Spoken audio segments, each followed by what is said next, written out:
Di pesta ulang tahun suami, suami tega mengunciku di luar saat hujan deras karena aku mengusir selingkuhannya yang datang ke rumahku ikut merayakan ulang tahun suami. Saat aku kedinginan di luar, dari balik jendela kulihat mereka sedang tertawa menikmati pesta dan membuka hadiah. 1 jam kemudian, sebuah mobil mewah hitam berhenti di depan rumah. Aku kaget karena itu adalah nenekku dari kampung, seorang miliarder. Saat nenek keluar dari mobil, dia melihatku menggigil, lalu menatap rumah itu dan berkata satu kata. Dan yang terjadi selanjutnya membuat suami histeris. Karena sebelum ceritanya dimulai, silakan tulis di kolom komentar dari daerah mana saja teman-teman yang menonton cerita ini. Jangan lupa like dan subscribe agar channel ini bisa semakin berkembang dan bisa mempersembahkan cerita yang lebih menarik lagi. Langit di atas kota seolah sedang menahan nafas. Angin malam berhembus kaku, membawa aroma tanah yang basah meski hujan belum benar-benar jatuh. Di dalam sebuah mansion megah yang berdiri angkuh di kawasan elit, cahaya lampu kristal berpendar keemasan, memantul di atas lantai marmer yang dipoles sempurna. Suasana sangat meriah.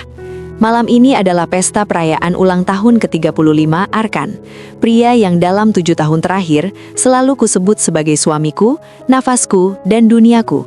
Namaku Alia. Aku berdiri di balik meja saji yang panjang, dengan jari-jari yang sedikit gemetar karena kelelahan. Sejak pukul 4 pagi, aku tidak berhenti bergerak.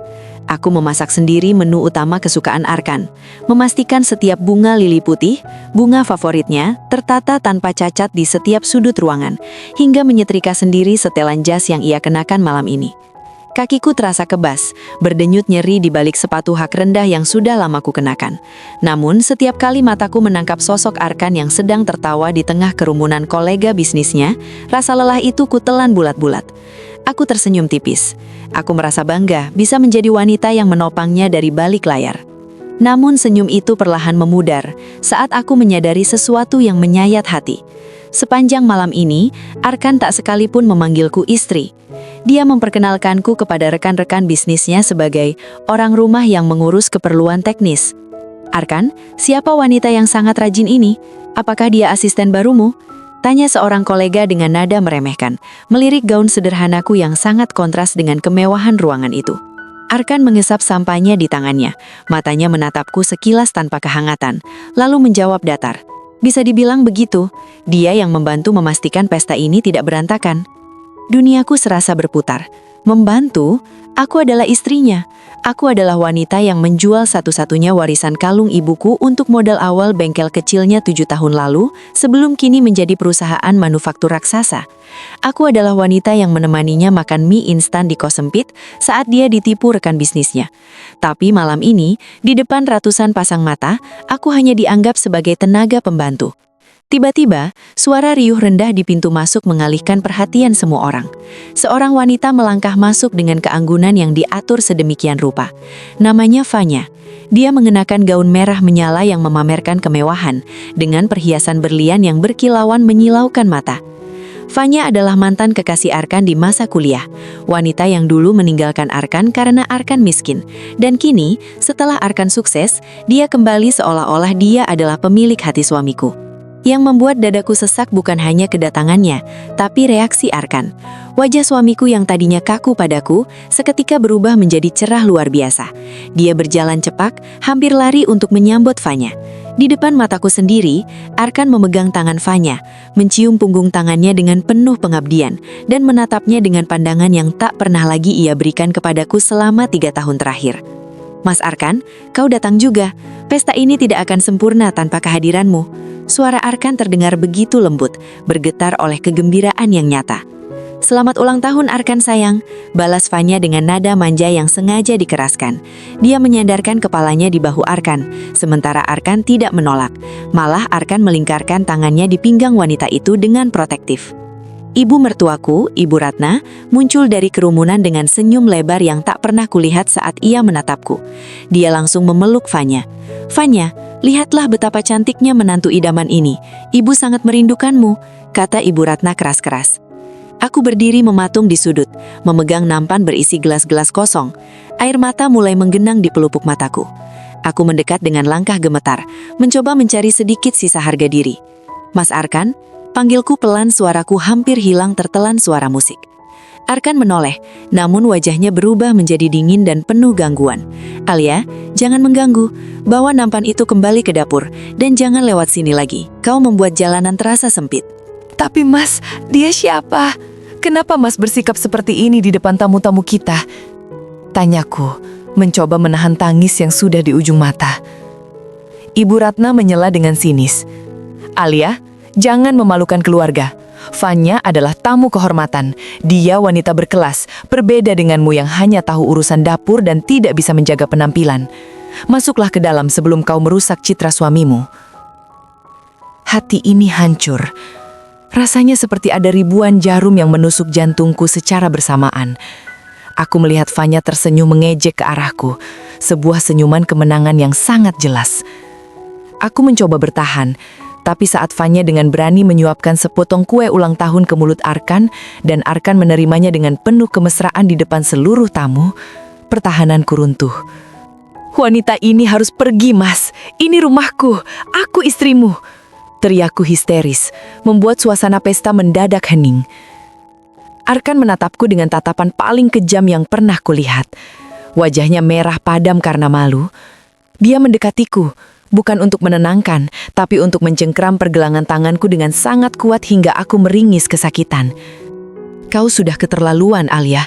Kau mempermalukanku di depan kolega pentingku hanya karena cemburu butamu yang tak berdasar? Arkan membentakku tepat di depan wajahku. Mas, dia selingkuhanmu. Aku punya buktinya. Suaraku parau oleh tangis. Cukup. Arkan menyeret paksa tubuhku menuju pintu depan yang besar. Dia tidak peduli dengan langkahku yang terseret, tidak peduli pada air mataku yang membasahi lantai marmernya. Di belakang kami, Ibu Ratna dan Fanya menonton dengan pandangan puas. Tepat saat kami sampai di pintu, hujan deras tiba-tiba tumpah dari langit dengan suara gemuruh yang dahsyat. Arkan membuka pintu utama dan angin dingin langsung menusuk pori-poriku.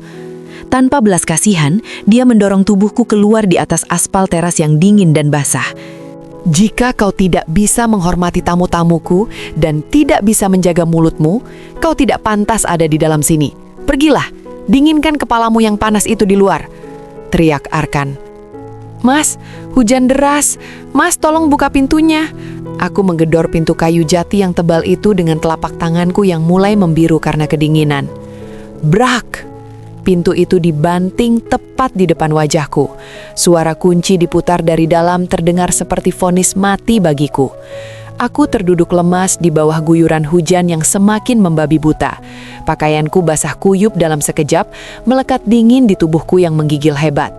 Dari balik jendela kaca yang besar, kulihat mereka, Arkan, Fanya dan Ibu Ratna, kembali tertawa, melanjutkan pesta seolah-olah aku hanyalah sampah yang baru saja dibuang ke tempatnya. Aku sendirian di kegelapan, menggigil di tengah badai, sementara suamiku merayakan kebahagiaannya dengan wanita lain di atas air mataku. Hujan semakin membabi buta, seolah-olah langit sedang menumpahkan seluruh kemarahannya padaku. Aku meringkuk di sudut teras, memeluk lututku sendiri yang gemetar hebat. Gamis yang kupakai sudah berat oleh air.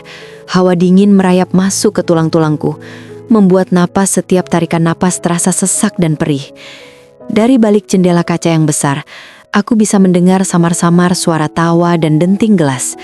Arkan, suamiku, sedang menggandeng Fanya menuju tengah ruangan. Mereka berdansa. Arkan menatap wanita itu seolah-olah dialah pusat semestanya. Sementara aku, istri sah yang menemaninya saat ia hanya memiliki satu motor tua, dibiarkan menggigil di luar seperti anjing terlantar.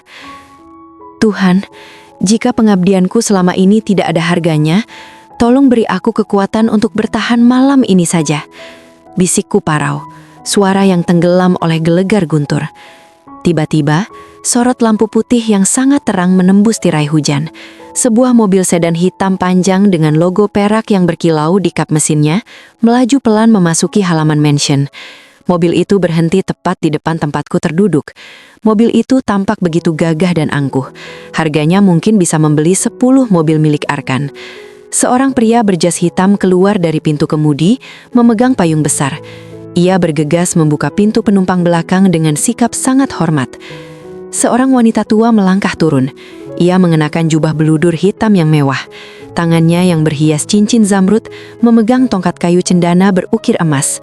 Matanya yang tajam menyapu sekeliling, lalu berhenti tepat padaku yang sedang bersimpuh di aspal basah. Wanita itu adalah Eyang Nilam, nenekku. Selama 7 tahun menikah dengan Arkan, aku sengaja menyembunyikan jati diriku. Aku hanya mengatakan padanya bahwa aku yatim piatu dari kampung yang dibesarkan oleh seorang nenek sederhana. Aku ingin Arkan mencintaiku karena aku, bukan karena harta keluargaku yang menguasai hampir setengah sektor perbankan di negeri ini. Dan malam ini, rahasia itu akan meledak. Alia, suara Eyang Nilam bergetar, namun bukan karena lemah, melainkan karena amarah yang sedang dipendam sekuat tenaga. Ia melangkah mendekat, mengabaikan cipratan air yang membasahi sepatunya yang mahal. Ia menyentuh wajahku yang sedingin es. Cucu kesayanganku, berlian keluarga Dirgantara, kenapa kau ada di lantai yang kotor ini, dalam keadaan seperti ini? Aku tidak bisa menjawab, aku hanya terisak. Air mataku bercampur dengan air hujan.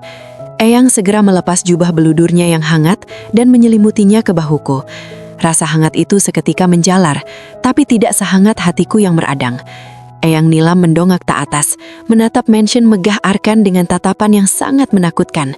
Tatapan seorang penguasa yang melihat miliknya diinjak-injak oleh orang kecil. Ia melihat ke arah jendela, di mana Arkan sedang tertawa sambil mengecup tangan Fannya. Eyang memejamkan mata sejenak, lalu menoleh kepada asisten pribadinya yang berdiri siaga di belakangnya. Raka, suara Eyang rendah, namun terdengar seperti vonis malaikat maut. Aku membangun kerajaan bisnis ini untuk memastikan cucuku bahagia. Tapi pria di dalam sana menggunakan uangku untuk menghancurkan cucuku. Eyang menunjuk rumah itu dengan tongkat emasnya. Hancurkan, ambil kembali setiap helai benang, setiap butir semen, dan setiap napas kesuksesan yang pernah aku berikan padanya melalui investasi rahasia kita. Buat dia kembali ke jalanan tempat dia berasal. Baik, Nyonya Besar, jawab Raka dengan patuh. Eyang membantuku berdiri. Ayo masuk Alia, jangan menunduk. Tunjukkan pada mereka siapa sebenarnya wanita yang mereka buang ke tengah hujan malam ini. Pintu depan mansion didobrak dari luar oleh 2 pengamal Eyang. Suara dentuman itu membuat pesta meriah seketika sunyi senyap. Arkan, Ibu Ratna, dan Fanya menoleh dengan wajah pucat. Arkan melangkah maju dengan angkuh, wajahnya merah padam. Siapa kalian? Beraninya kalian merusak pintu rumahku? Pergi, atau aku panggil polisi. Namun langkah Arkan terhenti saat ia melihatku berdiri di samping Eyang.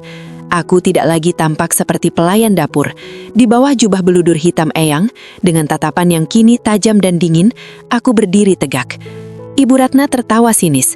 Oh, jadi kau memanggil nenek kampungmu untuk membelamu, Alia? Hebat sekali. Hei, wanita tua, bawa cucumu pergi dari sini. Dia hanya mengotori karpet mahal kami dengan air hujannya. Eyang Nilam hanya tersenyum tipis, suara yang membuat bulu kuduk siapapun merinding. Eyang Nilam berjalan pelan menuju tengah ruangan. Suara ketukan tongkatnya di lantai marmer terdengar seperti detak jam menuju kehancuran. Rumah ini, karpet ini, lampu kristal ini, bahkan perusahaan yang kau banggakan itu, Arkan, apakah kau benar-benar percaya semua itu hasil keringatmu sendiri? Arkan mengkerutkan kening. Tentu saja, aku bekerja keras membangunnya dari nol. Eyang tertawa kecil, suara yang sangat menghina. Tidak ada yang benar-benar dari nol. Setelah kau menikah dengan Alia, siapa yang kau pikir menjadi investor misterius yang menyuntikkan dana 10 miliar saat perusahaanmu hampir bangkrut 3 tahun lalu? Siapa yang membeli sahammu secara diam-diam melalui perusahaan Cangkan agar kau tetap menjadi direktur utama? Wajah Arkan perlahan berubah pucat pasi. Tubuhnya mulai gemetar. Aku adalah pemilik Dirgantara Group, dan malam ini aku membatalkan seluruh kontrak, menarik seluruh aset, dan menyita rumah ini atas nama Won Prestasi Moral. Fanya yang tadi menempel pada Arkan perlahan melepaskan tangannya. Ia mulai terlihat gelisah, sementara Ibu Ratna masih terdiam senyap, mulutnya menganga lebar karena syok yang luar biasa. Alia, ini tidak mungkin. Kau ke cucu Dirgantara? Aku menatapnya lurus ke dalam matanya yang penuh ketakutan. Mas Arkan, 1 jam yang lalu aku memohon padamu untuk tidak mengunciku di luar saat hujan deras. Sekarang, gilirankulah yang akan memastikan kau tahu bagaimana rasanya kehilangan segalanya. Eyang Nilam mengangkat tangannya, memberi isyarat kepada para pengawal. Mulailah. Suasana di dalam mansion yang tadinya penuh dengan aura kemewahan, kini berubah menjadi mencekam. Para tamu undangan, yang merupakan relasi bisnis Arkan, mulai berbisik-bisik panik. Beberapa dari mereka yang mengenal nama besar Dirgantara Group segera menjauh dari Arkan, seolah-olah pria itu adalah wabah penyakit. Mereka tahu, siapapun yang berurusan dengan Eyang Nilam Dirgantara tidak akan pernah memiliki masa depan di negeri ini. Raka, eksekusi tahap pertama sekarang. Perintah Eyang Nilam tanpa mengalihkan pandangan dari wajah Arkan yang mulai dibanjiri keringat dingin. Raka, sang asisten, membuka sebuah koper hitam dan mengeluarkan tumpukan dokumen legal. Arkan Pratama, suara Raka menggema dingin. Berdasarkan pasal pelanggaran kontrak investasi pasal 12 mengenai citra dan moralitas pimpinan perusahaan, seluruh aset berupa gedung kantor, saham mayoritas di Arkan Corp, serta mansion ini resmi disita kembali oleh Dirgantara Group per detik ini. Tidak, ini tidak mungkin. Ini rumahku. Aku punya sertifikatnya. Teriak Ibu Ratna histeris. Ia berlari mencoba merebut dokumen dari tangan Raka, namun seorang pengawal bertubuh kekar segera menghalangi angkahnya. Sertifikat itu atas nama perusahaan cangkang milik kami, Nyonya, balas Raka datar. Kalian hanya menempati rumah ini atas dasar belas kasihan Nona Alia yang memohon kepada Nyonya besar 3 tahun lalu. Aku menatap Ibu Ratna yang kini terduduk lemas di lantai marmer. Ibu selalu bilang aku menantu yang tidak berguna, bukan? Ibu selalu memuji Fanya karena dia terlihat kaya dan berkelas. Sekarang, lihatlah wanita berkelas itu. Semua mata tertuju pada Fanya. Wanita yang tadi begitu mesra menggelayut di lengan Arkan itu, kini tampak sibuk mundur perlahan menuju pintu belakang. Wajah cantiknya yang penuh riasan mahal kini tampak tegang dan penuh perhitungan. Fanya, kau mau kemana? Suara Arkan terdengar parau. Fanya berhenti. Ia membetulkan posisi tas tangannya yang seharga ratusan juta rupiah yang sebenarnya dibeli menggunakan kartu kredit perusahaan Arkan. Maaf Arkan, aku sepertinya ada urusan mendadak. Kita bicara lagi nanti ya. Jawabnya tanpa rasa malu, mencoba kabur sebelum badai ini menyeretnya lebih dalam. Tunggu, Nona Fanya. Suara Eyang Nilam menghentikan langkahnya. Tas tangan itu, perhiasan berlian di lehermu, dan mobil sport merah di parkiran depan, semuanya dibeli dengan uang operasional perusahaan yang hari ini telah kami bekukan. Pengawal, ambil semua aset milik Dirgantara Group yang melekat pada wanita ini. Apa? Tidak boleh. Ini pemberian Arkan padaku, teriak Fanya histeris saat 2 pengawal mendekatinya. Tanpa kekerasan, namun dengan ketegasan yang mutlak, para pengawal itu meminta Fanya melepaskan kalung dan tasnya. Fanya berontak, memaki-maki dengan suara melengking, namun ia tak punya kekuatan. Di depan semua tamu, Fanya dipermalukan. Harga dirinya yang palsu runtuh seketika. Mas Arkan, bantu aku, teriak Fanya. Arkan hanya diam mematung. Pria itu kini menyadari bahwa ia bukan siapa-siapa tanpa dukungan finansial yang selama ini aku sembunyikan. Eyang Nilam kemudian menatap jam tangannya. 10 menit, itulah waktu yang kuberikan bagi kalian untuk keluar dari rumah ini. Hanya pakaian yang melekat di tubuh kalian yang boleh dibawa. Selebihnya adalah milik cucuku. Alia, tolong, aku suamimu. Arkan jatuh berlutut di depanku, mencoba meraih ujung jubah beludru yang kupakai. Aku hilaf Alia, aku tergoda, aku mencintaimu, aku bersumpah. Aku menarik kakiku agar tidak disentuh olehnya. Rasa jijik merayap di dadaku. 1 jam yang lalu saat aku menggigil di bawah hujan dan memohon untuk membukakan pintu, di mana rasa cintamu, Mas? Saat kau mencium tangan Fanya di depan mataku, di mana sumpahmu? Kau hanya pria egois yang buta karena harta yang bahkan bukan milikmu. Potongku tajam. Air mataku sudah kering, yang tersisa hanyalah kekosongan dan tekad untuk bangkit. Ibu Ratna mulai meraung-raung. Alia, jangan begini. Ibu sedang sakit jantung, Alia. Kau tega membiarkan ibu terlantar di jalanan? Eyang Nila menyelah. Sakit jantung karena kehilangan uang jauh lebih mudah diobati daripada sakit hati cucuku yang kau hina seperti pembantu. Pengawal, seret mereka keluar. Sekarang. Para pengawal bergerak serentak. Arkan yang mencoba melawan langsung dipiting lengannya. Ibu Ratna diseret berdiri meski ia mencoba memberat-beratkan tubuhnya di lantai.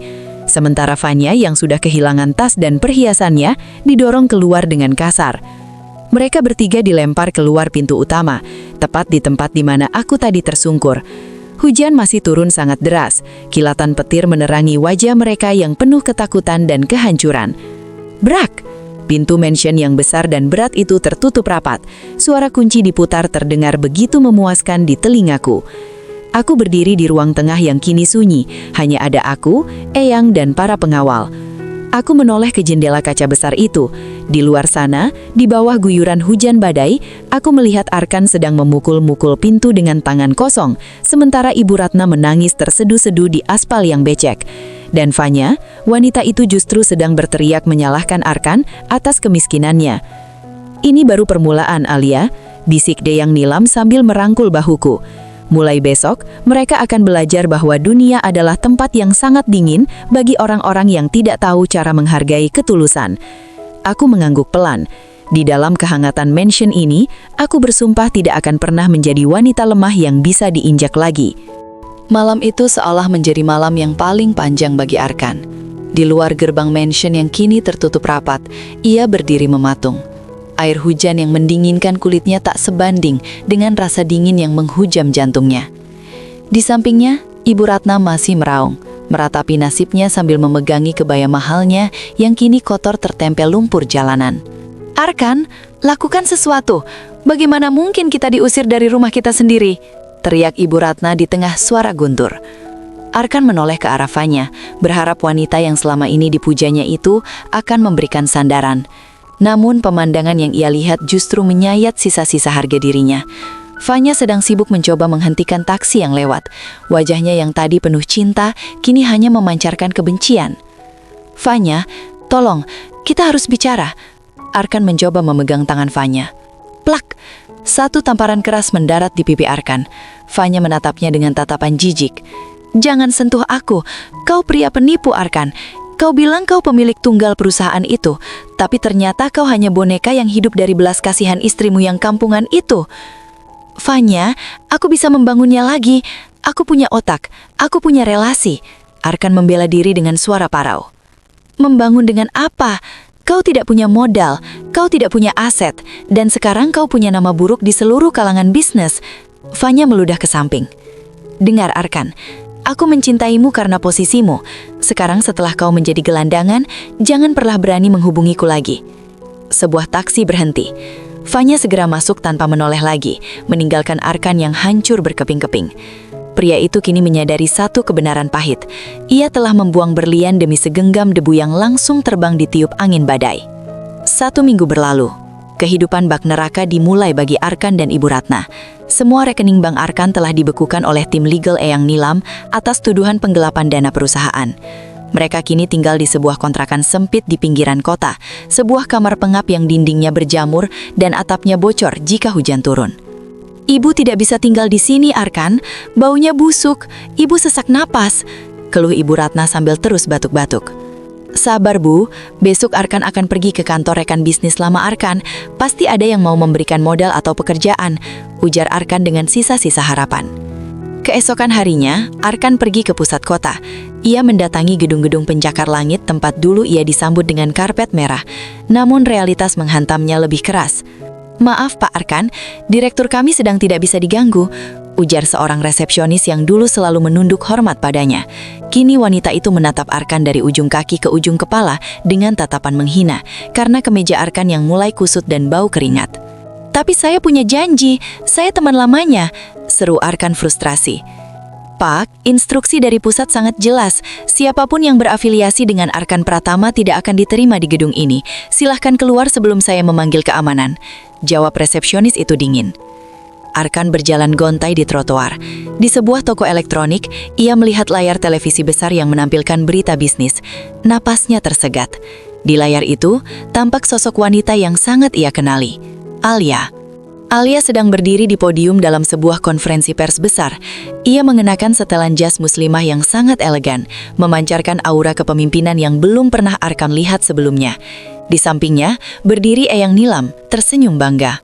Hari ini, Dirgantara Group secara resmi mengumumkan penunjukan Alia Dirgantara sebagai CEO baru untuk memimpin restrukturisasi anak perusahaan manufakturing kami. Suara pembawa berita menggema. Arkan terjatuh lemas di trotoar. Alia, istrinya yang dulu ia anggap hanya pantas mengurus dapur, kini berdiri di puncak dunia. Sementara dirinya, sang pahlawan palsu, kini bahkan tidak mampu membeli sebotol air minum. Alia, apa yang telah kulakukan? Bisik Arkan dengan air mata yang mulai mengalir. Namun penyesalan Arkan bukanlah akhir, karena di Mansion Dirgantara, Alia sedang menyusun rencana tahap kedua. Ia tidak hanya ingin Arkan miskin, ia ingin Arkan merasakan setiap inci rasa sakit yang pernah ia rasakan. Hari-hari berlalu menjadi siksaan fisik bagi Arkan. Pria yang dulunya memiliki supir pribadi itu, kini harus berjalan kaki berkilo-kilometer di bawah terik matahari mencoba melamar pekerjaan apapun. Namun, nama Arkan Pratama telah masuk dalam daftar hitam industri. Setiap pintu yang ia ketuk tertutup rapat dengan tatapan meremehkan. Di kontrakan sempit, kondisi Ibu Ratna semakin memprihatinkan. Wanita itu terus-menerus meratapi nasib, menuntut makanan mewah yang tak mungkin bisa dibeli Arkan. "Arkan, Ibu haus. Ibu ingin jus jeruk segar, bukan air keran rebusan ini," teriak Ibu Ratna sambil melempar gelas plastik ke arah dinding. "Sabar, Bu. Uang kita benar-benar habis. Arkan baru saja menjual jam tangan terakhir Arkan di Pasar Lowak, tapi harganya sangat rendah karena kacanya retak," sahut Arkan dengan suara parau. Ia tampak 10 tahun lebih tua. Wajahnya kusam, matanya cekung, dan semangatnya telah padam. Tiba-tiba, sebuah mobil mewah berhenti di gang sempit depan kontrakan mereka. Kehadiran kendaraan seharga miliaran rupiah itu membuat warga sekitar keluar dari rumah, berbisik-bisik heran. Arkan berdiri dengan jantung berdegup kencang. Apakah itu Alia? Apakah Alia datang untuk menjemputnya kembali? Pintu mobil terbuka. Namun yang turun bukanlah Alia, melainkan Raka, asisten kepercayaan Eyang Nilam. Raka melangkah masuk ke dalam kontrakan pengap itu dengan sapu tangan menutupi hidungnya, seolah-olah udara di sana adalah racun. "Pak Arkan Pratama," sapa Raka dengan nada formal yang sangat menghina. "Raka, di mana Alia? Apakah dia menyuruhku membawaku pulang?" tanya Arkan penuh harapan, matanya berbinar putus asa. Raka tersenyum tipis, sebuah senyum yang lebih menyakitkan daripada tamparan. Ibu CEO Alia Dirgantara sedang sangat sibuk memimpin rapat pemegang saham. Beliau tidak memiliki waktu untuk urusan sepele. Namun, beliau mendengar bahwa Anda sedang mengalami kesulitan finansial. Raka meletakkan sebuah map coklat di atas meja kayu yang sudah lapuk. "Apa ini? Cek uang?" Arkan segera membuka map itu dengan tangan gemetar. Wajah Arkan seketika pucat pasi. Isinya bukan cek, melainkan formulir lamaran kerja sebagai petugas kebersihan jalanan di area kompleks perkantoran Dirgantara Group. Di dalamnya juga ada satu lembar uang Rp50.000. Ibu Alia berpesan, beliau teringat bahwa Anda dulu sangat suka melihat rumah dalam keadaan bersih tanpa ada gangguan. Maka, beliau menawarkan pekerjaan yang sesuai dengan keahlian Anda, yaitu menyapu sampah di depan gedung kantornya. Jika Anda setuju, uang Rp50.000 itu adalah uang makan siang pertama Anda. Ibu Ratna merampas uang itu dengan kasar. "Hanya Rp50.000? Ini penghinaan. Katakan pada istrimu yang sombong itu, kami tidak butuh sedekah recehannya." Raka menatap Ibu Ratna dengan dingin. "Nyonya, uang itu adalah uang terakhir yang mungkin bisa Anda dapatkan hari ini. Tanpa itu, mungkin malam ini Anda akan tidur di trotoar karena pemilik kontrakan ini sudah menghubungi kami, mengatakan bahwa Anda belum membayar sewa selama 2 minggu. Arkan terduduk lemas. Ia menatap uang Rp50.000 itu. Dulu, ia memberikan uang tip lebih besar dari ini kepada pelayan restoran. Sekarang uang ini adalah penentu apakah ia bisa makan atau tidak. Katakan pada Alia, kenapa dia begitu kejam? Aku suaminya." "Suami?" Raka memotong dengan tajam. "Nona Alia sudah memasukkan gugatan cerai secara resmi hari ini. Suratnya akan sampai besok. Oh, dan satu hal lagi. Nona Alia ingin Anda melihat ini." Raka menunjukkan sebuah video di tabletnya. Video itu menunjukkan pesta peresmian Yayasan Yati Piatu yang baru saja didirikan Alia. Di sana, Alia tampak begitu bercahaya, dikelilingi anak-anak yang bahagia. Ia tampak sangat damai, sangat jauh dari wanita yang dulu menangis di tengah hujan. Nona Alia berpesan, Raka menutup tabletnya. Pembalasan terbaik bukanlah dengan membunuh lawan, tapi dengan hidup sangat bahagia, sementara lawan melihatnya dari selokan. Raka meninggalkan kontrakan itu. Arkan memegang formulir petugas kebersihan itu dengan erat. Rasa sakit di dadanya begitu menyesakan. Ia menyadari bahwa Alia tidak hanya menghancurkan hartanya, tapi juga sedang melumat harga dirinya sampai menjadi abu. Bu, mungkin kita memang harus menerima pekerjaan ini. Kita lapar. Ibu Ratna hanya bisa menangis meraung-raung, menyadari bahwa tahta yang mereka bangun di atas penderitaan Alia kini benar-benar telah rata dengan tanah. Pagi itu, area perkantoran Dirgantara Group tampak sangat sibuk. Mobil-mobil mewah berlalu lalang, membawa para eksekutif dengan setelan jas mahal. Di antara keriuhan itu, seorang pria dengan seragam oranye lusuh dan topi yang ditarik rendah menunduk dalam, mengayunkan sapu lidi di pinggir jalan. Pria itu adalah Arkan. Tangannya yang dulu hanya terbiasa memegang pena mahal dan kemudi mobil mewah, kini melepuh karena memegang gagan sapu kayu yang kasar. Setiap kali ada mobil yang lewat dan mencipratkan air genangan ke arahnya, Arkan hanya bisa terdiam, menelan hinaan dari takdir. Ia harus melakukan ini. Di kontrakan, Ibu Ratna sedang sakit parah, dan mereka tidak punya uang sepeser pun untuk membeli obat mah, apalagi nasi. Tiba-tiba, suasana menjadi sunyi. Para petugas keamanan berdiri tegak, membentuk barisan hormat di depan lobi utama. Sebuah Rolls-Royce hitam mengkilap berhenti tepat di depan tempat Arkan sedang menyapu. Jantung Arkan seakan berhenti berdetak. Ia tahu mobil itu. Pintu terbuka dan seorang ajudan membukakan payung. Alia melangkah turun. Ia mengenakan gaun kerja berwarna zamrud yang sangat elegan dengan kerudung sutra yang berkilau tertimpa cahaya matahari pagi. Ia tampak seperti dewi kesuksesan. Wibawanya begitu besar hingga orang-orang di sekitarnya seolah-olah menahan nafas. Arkan yang terdorong oleh kerinduan dan keputusasaan yang luar biasa tidak tahan lagi. Ia menjatuhkan sapunya dan berlari mendekat, meski segera dihadang oleh barikade keamanan. "Alia, Alia, ini aku, Mas Arkan!" teriaknya parau. Langkah Alia terhenti. Ia perlahan menoleh ke arah sumber suara. Matanya yang tajam dan jernih menatap sosok pria berpakaian oranye yang kotor dan bau keringat di hadapannya. "Lepaskan dia," ujar Alia tenang kepada petugas keamanan. Arkan jatuh berlutut di atas aspal, tepat di depan sepatu tumit tinggi Alia yang mengkilap. "Alia, tolong, Mas minta maaf. Mas sudah tidak kuat, Al. Ibu sakit, kami tidak punya uang makanan. Mas menyesal, Mas sangat menyesal sudah mengkhianatimu." Alia menatap Arkan tanpa setitik pun kemarahan. Yang ada hanyalah ketidakpedulian yang mutlak. Dan itu jauh lebih menyakitkan bagi Arkan daripada makian. "Kau menyesal karena kau mencintaiku atau kau menyesal karena kau sekarang jatuh miskin, Arkan?" Suara Alia terdengar jernih dan berwibawa di tengah keheningan lobi. Aku sadar aku salah, Al. Beri aku satu kesempatan lagi. Aku akan melakukan apapun."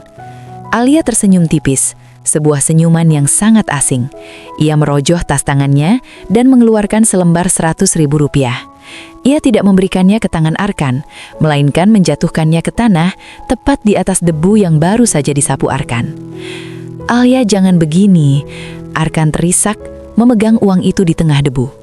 "Jangan pernah memanggil namaku lagi dengan mulut yang pernah memuja wanita seperti Fanya," tegas Alia. Ia memalingkan wajah dan melangkah masuk ke dalam lobi mewah tanpa menoleh lagi. Arkan terpaku. Ia melihat bayangan dirinya di pintu kaca gedung yang besar. Di sana terlihat seorang CEO wanita yang sangat berkuasa. Dan di luar, seorang petugas kebersihan yang berangkak di aspal. Namun, drama belum berakhir. Saat Arkan kembali ke kontrakannya dengan membawa nasi dan obat, ia menemukan kejutan lain. Fanya, wanita yang menjadi duri dalam rumah tangganya, sedang berdiri di depan kontrakannya yang kumuh dengan wajah pucat dan pakaian yang tidak lagi mewah. "Arkan, tolong aku," isak Fanya. Rumahku disita, semua hartaku diambil karena ternyata namaku terlibat dalam pencucian uang perusahaanmu dulu. Aku tidak punya siapa-siapa lagi. Arkan menatap Fanya dengan tawa yang terdengar gila. Kau datang kepadaku. Lihat sekelilingmu, Fanya. Aku tinggal di tempat pembuangan sampah, dan itu semua karena kau. Ibu Ratna keluar dari dalam sambil batuk-batuk, melihat Fanya dan langsung melempar sendal jepitnya. Pergi kau, wanita iblis. Kau yang menghancurkan anakku. Ketiganya kini terjebak dalam lingkaran kemiskinan dan saling menyalahkan. Sementara di layar televisi yang ada di warung sebelah, berita kembali menyiarkan Alia Dirgantara yang baru saja menerima penghargaan sebagai tokoh wanita inspiratif tahun ini. Malam itu, hujan kembali turun. Namun kali ini tidak ada mansion mewah untuk berteduh. Arkan, Ibu Ratna, dan Fanya berdesakan di dalam kontrakan sempit yang luasnya tak lebih dari kandang ternak. Fanya, yang dulu tak sudi menyentuh air keran, kini terpaksa duduk di lantai semen yang lembab karena tidak ada kursi. "Kenapa kau masih di sini, Fanya? Pergi, cari pria kaya lain yang bisa kau tipu," bentak Arkan sambil melempar handuk basahnya. Fanya membalas dengan tatapan tajam, meski matanya sembab. "Aku tidak punya tempat tinggal, Arkan. Polisi mencariku karena namaku tercatat sebagai penerima aliran dana ilegal dari perusahaanmu. Jika aku tertangkap, kau juga akan terseret." Ibu Ratna yang terbaring lemah di atas kasur tipis mulai meracau. "Ini semua salahmu, Fanya. Alia dulu sangat baik. Dia merawatku saat sakit. Dia memasak makanan enak. Sekarang aku harus makan nasi basi karena kau." "Diam, tua bangka!" teriak Fanya frustasi. "Alia tidak sebaik yang kalian pikir. Lihat apa yang dia lakukan sekarang. Dia sedang menghancurkan kita perlahan-lahan, menikmati kita saling cakar di lubang sampah ini." Tiba-tiba, pintu kontrakan yang rapuh itu digedor dengan keras. Arkan membukanya dengan harapan cemas. Di sana berdiri seorang pria berseragam petugas pengadilan, didampingi oleh 2 polisi. "Arkan Pratama?" tanya petugas itu dingin. Iya, saya sendiri." Petugas itu menyerahkan sebuah map kuning besar. "Ini adalah surat panggilan sidang putusan cerai, sekaligus surat penyitaan sisa aset pribadi yang masih Anda sembunyikan. Dan untuk saudari Fanya, Anda kami amankan atas dugaan keterlibatan penggelapan aset Dirgantara Group." Fanya menjerit histeris saat polisi memborgol tangannya. "Tidak! Arkan! Tolong aku! Arkan!" Arkan hanya bisa mematung. Dia melihat wanita yang dulu ia puja sebagai ratu itu diseret ke dalam mobil polisi di tengah kegelapan malam. Kini, dia benar-benar sendirian dengan ibunya yang terus mengeluh kesakitan. Hari sidang perceraian tiba. Arkan datang dengan pakaian terbaik yang tersisa, sebuah kemeja yang sudah menguning di bagian kerah. Dia duduk di kursi pesakitan, menunduk dalam. Pintu ruang sidang terbuka. Alia masuk dengan langkah yang begitu tenang. Dia mengenakan pakaian serba putih, melambangkan kehidupan barunya yang bersih dari masa lalu yang kotor. Dia tidak menoleh sedikit pun ke arah Arkan. Baginya, Arkan hanyalah objek hukum, bukan lagi manusia yang pernah berbagi ranjang dengannya. Hakim membacakan putusan.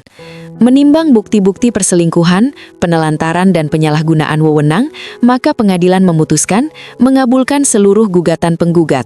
Saudara Arkan Pratama tidak berhak atas harta Gonogini sepeser pun karena seluruh modal awal perusahaan terbukti berasal dari hibah keluarga Dirgantara. Tok, tok, tok. Suara palu hakim itu terdengar seperti lonceng kematian bagi masa depan Arkan. Setelah sidang selesai, Arkan mencoba menghadang Alia di koridor pengadilan. Petugas keamanan segera bersiap, namun Alia mengangkat tangannya, memberi isyarat agar Arkan dibiarkan berbicara untuk terakhir kalinya. "Al, tolong, ibu harus dioperasi. Mas tidak punya uang sama sekali. Jika kau punya sedikit saja sisa cinta, tolong selamatkan ibu," isak Arkan, nyaris bersimpuh di depan banyak orang. Alia menatapnya datar. "Kau ingat saat ibuku meninggal 7 tahun lalu, Arkan? Saat itu kita baru menikah dan kita sangat miskin. Aku memohon kepadamu untuk meminjam uang ke kantormu agar ibuku bisa dioperasi. Tapi apa jawabanmu?" Arkan terdiam, wajahnya pucat pasi. "Kau bilang," Alia melanjutkan dengan suara yang bergetar karena luka lama yang terbuka. "Orang tua yang sudah tua memang waktunya mati, jangan membuang uang untuk harapan kosong." Kau ingat itu? Arkan menutup matanya. Dia ingat, saat itu dia sedang ambisius membangun bisnisnya dan tidak mau beban finansial mengganggu perputaran modalnya. Sekarang, Alia mendekat dan berbisik di telinga Arkan. Ibumu masih hidup adalah kesempatan bagimu untuk membuktikan apakah kau anak yang berbakti. Berusahalah, Arkan, berusahalah. Seperti aku berusaha saat menguburkan ibuku sendirian, sementara kau sedang berasik berpesta dengan teman-temanmu. Alia melangkah pergi. Arkan jatuh terduduk di lantai koridor pengadilan yang dingin. Dia meraung, namun suaranya hanya memantul di dinding-dinding sepi. Dia menyadari bahwa dendam Alia bukan hanya soal harta, tapi soal setiap tetes air mata dan setiap pengabaian yang pernah ia berikan. Waktu seolah berhenti bagi Arkan. Setelah sidang itu, dunianya benar-benar gelap. Ia kembali ke kontrakan hanya untuk menemukan kenyataan yang lebih pahit. Pemilik kontrakan telah mengeluarkan seluruh barang-barangnya ke pinggir jalan. Ibu Ratna terduduk di atas buntelan kain, batuknya semakin parah. Wajahnya sepucat kertas. "Arkan, dingin nak, ibu ingin pulang ke rumah kita yang dulu," rintih Ibu Ratna dengan suara yang hampir habis. Arkan memeluk ibunya di pinggir jalan yang becek. Ia tidak punya uang, tidak punya tujuan, dan tidak punya lagi harga diri. Ia melihat orang-orang lewat dengan pandangan iba yang menghina. Arkan, sang direktur muda yang dulu sombong, kini hanyalah gembel jalanan yang menunggu keajaiban yang tak kunjung datang. 1 bulan kemudian, sebuah taman kota yang asri tampak tenang di bawah sinar matahari sore. Alia berdiri di sana, di depan sebuah monumen kecil yang ia bangun khusus untuk mengenang ibunya. Ia meletakkan seikat bunga lili putih. Hidupnya kini penuh dengan kedamaian. Ia tidak lagi menyimpan dendam, karena baginya dendam adalah beban, dan ia telah melepaskannya dengan cara yang paling adil. "Eyang, semuanya sudah selesai," ujar Alia saat Eyang Nila menghampirinya. "Kau wanita yang kuat, Alia. Kau tidak menghancurkan mereka dengan tanganmu, tapi kau membiarkan keadilan Tuhan bekerja melalui kesombongan mereka sendiri," balas Eyang sambil mengelus bahu cucunya. Tiba-tiba pandangan Alia tertuju pada sebuah truk sampah yang berhenti di dekat taman. 2 orang petugas kebersihan turun untuk mengangkut kantong-kantong sampah plastik yang bau dan kotor. Salah satu petugas itu tampak sangat lemah, tubuhnya kurus kering dan gerakannya lambat. Itu adalah Arkan. Arkan sedang mengangkat karung sampah yang berat saat matanya tak sengaja menatap ke arah taman. Di sana, ia melihat Alia. Wanita itu tampak begitu jauh, begitu tinggi, dan begitu tidak terjangkau. Alia sedang tersenyum, sebuah senyuman yang dulu selalu menyambutnya saat pulang kerja. Namun kini, senyuman itu bukan lagi miliknya. Arkan melihat Alia melangkah masuk ke dalam mobil mewah yang sudah menunggunya. Mobil itu meluncur halus, melewati truk sampah tempat Arkan berdiri. Debu dari roda mobil Alia terbang mengenai wajah Arkan, membuatnya bertabuk. Di dalam mobil, Alia sama sekali tidak melihat ke arah luar. Baginya, pemandangan di pinggir jalan itu hanyalah bagian dari masa lalu yang sudah ia kubur dalam-dalam. Ia membuka tabletnya, fokus pada rencana pembangunan panti jompo yang akan ia kelola. Sementara itu, Arkan jatuh terduduk di samping bak sampah. Tangannya yang kotor memegang sisa-sisa makanan yang ia temukan di dalam bungkusan plastik. Ia menangis tanpa suara. Ia teringat 7 tahun pengabdian Alia yang ia sia-siakan. Ia teringat rasa hangat masakan Alia yang kini digantikan oleh bau busuk sampah setiap hari. Ia kini sadar, hukuman terberatnya bukanlah kemiskinan. Hukuman terberatnya adalah harus terus hidup dan melihat wanita yang sangat mencintainya, kini hidup sangat bahagia dengan orang lain, sementara ia sendiri membusuk dalam penyesalan yang takkan pernah berakhir. Di tempat lain, di sebuah sel tahanan dingin, Fanya sedang meringkuk ketakutan menunggu jadwal persidangannya. Dan Ibu Ratna, beliau kini berada di bangsal perawatan kelas bawah sebuah rumah sakit sosial, terus memanggil nama Alia dalam tidurnya, memohon maaf yang takkan pernah terdengar. Langit sore itu berwarna jingga kemerahan, indah bagi mereka yang jujur, namun terasa membakar bagi mereka yang khianat. Alia telah menemukan cahayanya, sementara Arkan telah kehilangan segalanya, termasuk bayangannya sendiri. Tamat.